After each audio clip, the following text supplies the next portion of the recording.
Hey guys, welcome back to my channel, Story Time with Nephie the Princess. Today we will be reading a book called I Love You the Purplest by Barbara M. Joose, illustrated by Mary Whyte. Let's get started.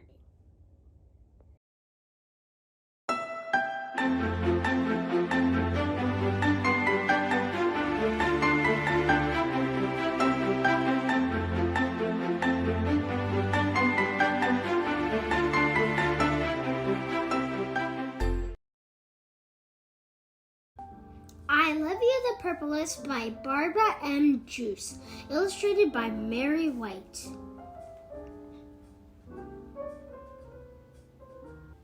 Early in the evening, the brothers and their mama finished supper in the sturdy red cabin and set out to fish.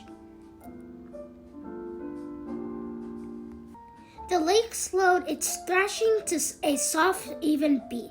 The mosquitoes dipped low to the water and water bugs skittered on top. The moon glowed one side of the lake, while the sun shimmered on the other. This was the time when fishing was the best. Max exploded from the cabin, twirling the shovel in front of him. Mama came next, and then Julian. Julian shut the cabin door tightly to keep it shut from the burglars and bears. Julian scooped the dirt to find the fattest worms. Max jumped on the shovel and flung dirt in the air until a tangle of worms filled his can. "Mama, who has the most worms?" he said. Mama smiled. "Max, your can is full of the liveliest worms, and Julian, your can has the juiciest." Max, Julian, and Mama stepped into the small wooden boat. Julian took one arm and Max took the other. Julian planted his blue boots white and took deep, even strokes. Max braced his red boots against the ribs of the boat and stroked quickly through the water. The brothers' faces were hot and they glowed at the air. Julian gasped, "Mama, who's the best rower?" Mama's eyes grew soft. "Why, Julian, you took the deepest strokes, and Max, your strokes were fastest." The three fished until stars sprinkled the sky and water turned dark as night. In the end, Mama caught one fish, Julian caught one fish, and Max caught three. "I'm the best fisherman," cried Max, hoisting his fish in the air. Julian pushed his hat brim low on his face. "Three fish! What a bountiful fisherman you are!"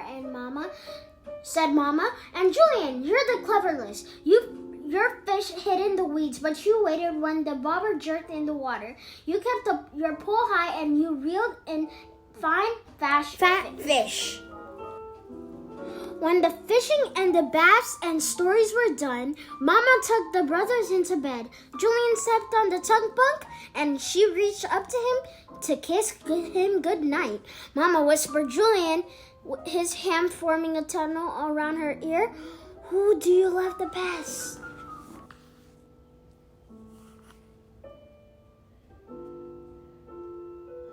Mama thought for a minute, and then she whispered, "Why, Julian, I love you the bluest. I love you the color of a dragonfly at the tip of its wing. I love you the color of a cave and its deepest hidden part, where grizzly bears and bats curl up until the night. The mist of the mountain, the splash of the waterfall, the hush of the whisper." The breath in Julian's chest grew and grew and grew until he couldn't hold it any longer. Then it came out with a long velvety slide.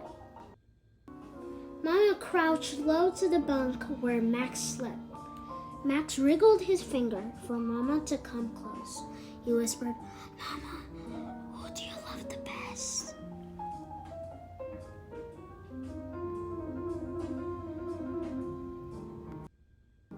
"Why, Max, I love you the reddest. I love you the color of the sky before it blazes into night.